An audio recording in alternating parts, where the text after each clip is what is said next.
Amblyopia.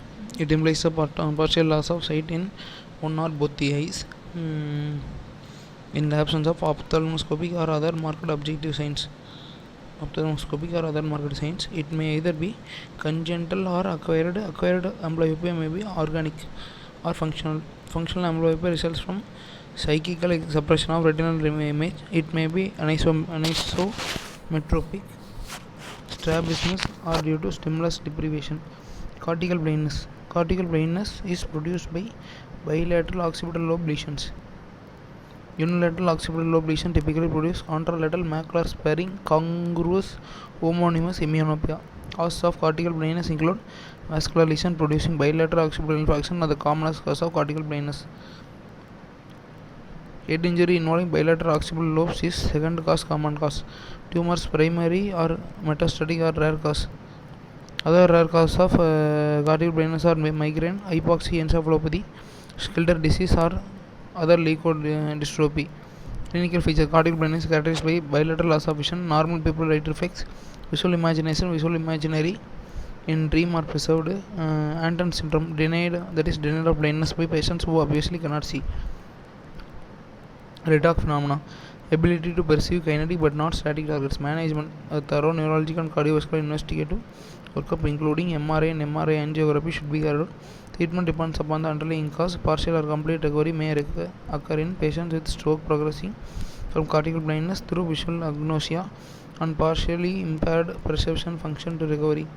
Malingering: a person poses to be visually defective while he is not. The person may do so to gain some undue advantage or compensation. Rarely a person pretends to be complete blind. In such cases, a constant watch over the behavior may settle the issue. Differential diagnosis: before diagnosing malingering, following conditions which produce visual loss with apparent normal anterior segment normal frontal should be ruled out. Amblyopia: many a time an individual may suddenly notice poor vision in one eye though the onset is usually in early childhood. It is important to identify an amblyopic factor. Cortical blindness must be ruled out from its characteristic features. Retrobulbar neuritis, a common cause of visual loss with normal fundus. Presence of definitive or relatively afferent RAPD. VR diagnostic. Cone rod dystrophy is characterized by a positive family history, photophobia in bright light, abnormal dark adaptation, abnormal cone dystrophy, electroretinogram. Chiasmal tumors may sometimes present with visual loss, normal fundus before the onset of opticotropy. Sluggish pupillary reaction to light with characteristic visual field defects may be noted. Test for malingering: convex lens test. Place a low convex or concave lens before the blind eye and a high convex lens before the good eye. If the patient can read distance with malingering is proved. Prism based down test: place a prism with its base downwards before the good eye and tell the person to look at the light source. If the patient admits seeing two lights, it confirms malingering. Prism base out test: ask the patient to look at the light source, then a prism of 10D is placed before the lead blind eye with its base outwards. If the eye move inwards to eliminate diplopia, malingering is proved. Snellen color types: it has letters printed in red and green. Place a red glass before the good eye. If the person can read all the letters, it confirms malingering because normally one can see only red letters through red glass.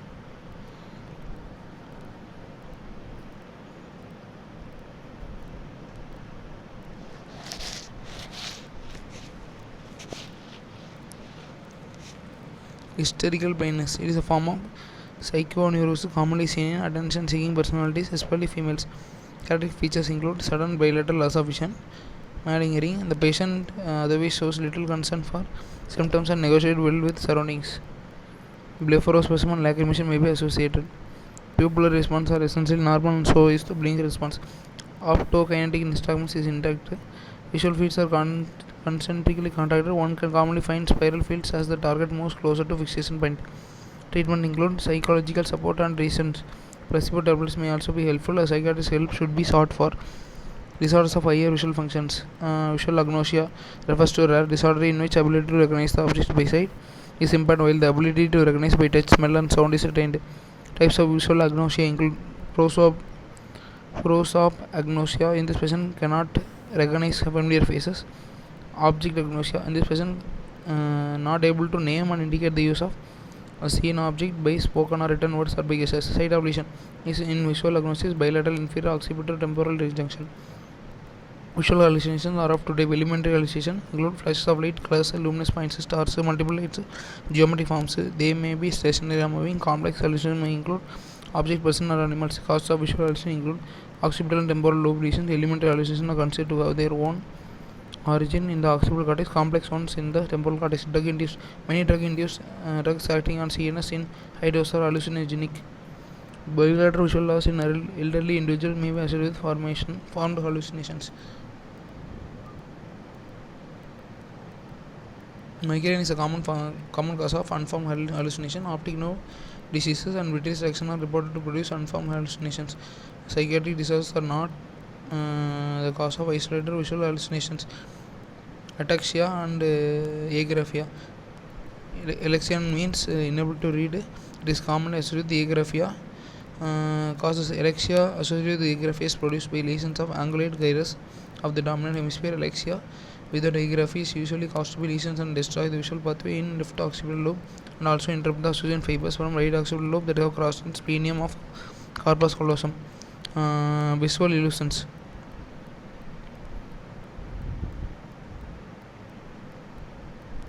In visual illusion, patient perceive distortion in form, size, movement, or color of the object seen. Palinopsia is an illusion whereby the patient continues to perceive an image after the actual object is no longer viewed. Optic anesthesia refers to false orientation of objects in space. Cerebral dyschromatopsia may occur as distribution of color or illusional coloring. Cerebral diplopia and polyopia also reported to occur as rare symptoms of central nervous system and disease.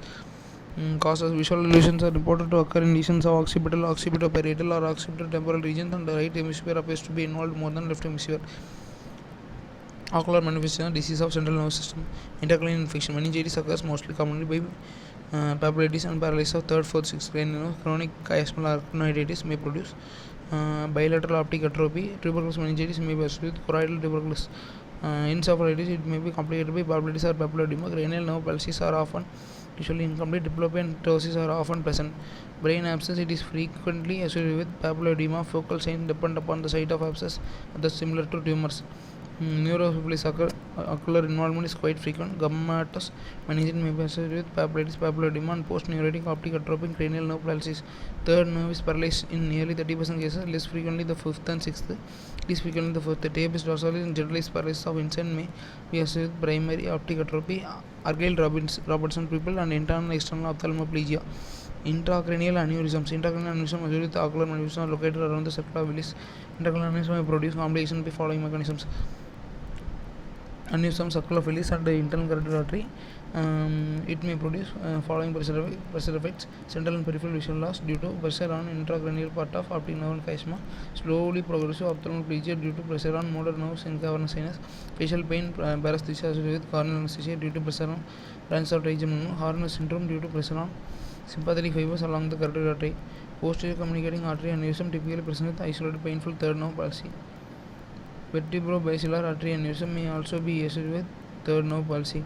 Production of arterial venous fistula. Carotid cavernous fistula may be produced by rupture of giant aneurysm of intracavernous part of internal carotid artery. Pulsating exophthalmos is typical present of carotid cavernous fistula. Subarachnoid hemorrhage. Subarachnoid hemorrhage is a life-threatening complication associated with sudden rupture of aneurysm of circular villus. It is characterized by sudden violent headache, third nerve palsy with pupillary dilation, photophobia, signs of meningeal irritation, vomiting, and unconscious. Terson syndrome refers to combination of bilateral intraocular hemorrhages, intraretinal subhyaloid vitreous hemorrhage, and subarachnoid hemorrhage due to aneurysm rupture.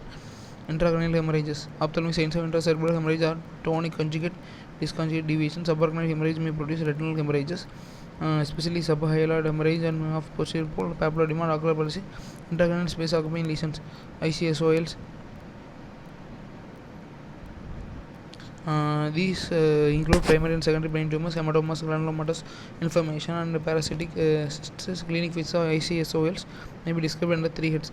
General effects of raised intracranial pressure. These include headache, vomiting, papilloedema, low sense giddiness, slowing of pulse rate, and rise in blood pressure. Fast localizing signs. These occur due to effective raised intracranial pressure, displacement, distortion of brain tissue, false location, signs of ophthalmologic interstellar as well as diplopia. It occurs due to pressure palsy of 6th nerve. Sluggish pupillary reflex and unilateral mydriasis may occur due to pressure on third nerve. Bitemporal hemianopy, it results from downward pressure of distant third ventricle and chiasma. Homonymous hemianopy, it may result from occipital herniation through tentorium cerebelli with compression of posterior cerebral artery. Focal sign of intracranial mass lesion: prefrontal tumors, temporal lobe tumors, parietal lobe tumors, occipital lobe tumors, midbrain tumors, tumors of pons, cerebral tumors. Prefrontal tumors, particularly meningioma of olfactory groove, are associated with pressure atrophy of optic nerve on the side of lesion, papilledema on the other side due to raised intracranial pressure, Foster Kennedy syndrome.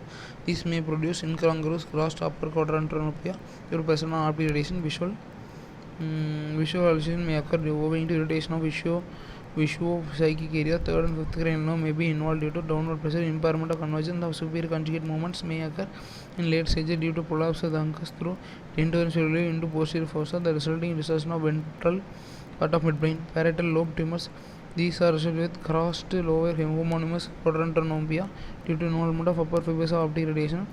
Other lesions include visual and auditory hallucination, conjugate deviation of eyes, and optokinetic nystagmus. Occipital lobe tumors, these may produce crossed homonymous quadratic or hemianopy defect involving the fixation point. Visual agnosia may also be associated. Midbrain tumor, these may be associated with homonymous hemianopy due to pressure on optic tract. Other signs depending upon the site of involvement are as follows: tumors of upper part produce spasmodic contraction of upper lid followed by ptosis and loss of upward conjugate movements. In about 25% cases, an upper motor neuron facial paralysis and ipsilateral hemiplegia may develop. Tumors of intermediate level may associate with following symptoms: Weber syndrome, Benedict syndrome. Both are characterized by ipsilateral third nerve palsy and ipsilateral third nerve palsy associated with tremors and jerky movements. Tumors of pons, these in the upper part are characterized by ipsilateral third nerve palsy and contralateral hemiplegia and upper motor neuron type facial palsy, while the lesions in lower part of pons produce Millard-Gubler syndrome, which consists of ipsilateral sixth nerve palsy, contralateral hemiplegia, and ipsilateral facial palsy. Foveal syndrome, in which sixth nerve palsy is replaced by loss of conjugate movement in the same site. Cerebral tumors, those arising from the cerebropontian angle, produce corneal anesthesia due to involvement of fifth nerve, early deafness and tinnitus of one side. Sixth nerve and seventh cranial nerve paralysis. Cerebral symptoms such as ataxia, vertigo, marked papilledema, and nystagmus. Chiasmal and pituitary tumors, these include pituitary adenomas, craniopharyngioma, meningioma, suprasellar meningioma, etc. These tumors typically produce chiasmal syndrome, which is characterized by bitemporal visual field errors. Chiasmal syndrome.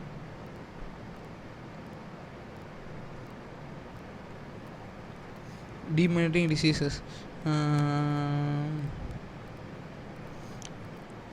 these include multiple sclerosis, neuromyelitis optica, diffuse sclerosis. Ocular involvement may occur in all these conditions. The silent feature are as follows: multiple sclerosis, it is a demyelinating disorder of unknown etiology affecting women more often than men, usually in 15 to 50 years age group.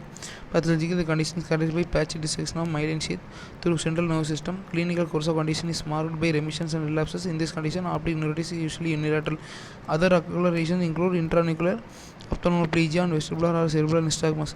Neuromyelitis optica, Davick's disease, it is characterized by bilateral optic neuritis associated with ascending myelitis entailing a progressive quadriplegia. Anesthesia, unlike multiple sclerosis, this condition is not characterized by remission and is not associated with ocular palsy and nystagmus. Diffuse sclerosis, Children's disease, typically affects children and adolescents, characterized by progressive diminution of entire white matter of cerebral hemispheres. Ocular lesions include optic neuritis, cortical blindness, optic radiation, ophthalmoplegia, and nystagmus. Ocular signs and head injury related only to intracranial damage are described. However, direct trauma to eyeball and orbit is frequently associated with head injury. Lesions of direct ocular trauma are described in the chapter on ocular injuries. Concussion injuries associated with subdural hemorrhage and unconscious, which may produce following ocular signs: Hutchinson pupil papilledema.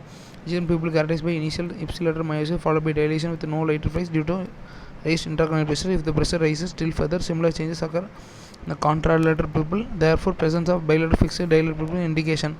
Papilledema, it appears within 48 hours of trauma. Indicates extra or intracerebral hemorrhage is an indication of for immediate surgical measure, while papilledema appearing after a week of head injury usually due to cerebral edema. Fracture of base of skull, cranial nerve palsy, optic nerve injury, subconjugal hemorrhage, and pupillary signs Cranial palsy, these are often seen in fractures of base of skull, most commonly in the ipsilateral facial paralysis, extraocular muscle palsy due to involvement of 6th, 7th, 6th, 3rd, 4th cranial nerves. Optic nerve injury, it may be injured directly, indirectly, compressed by hemorrhage.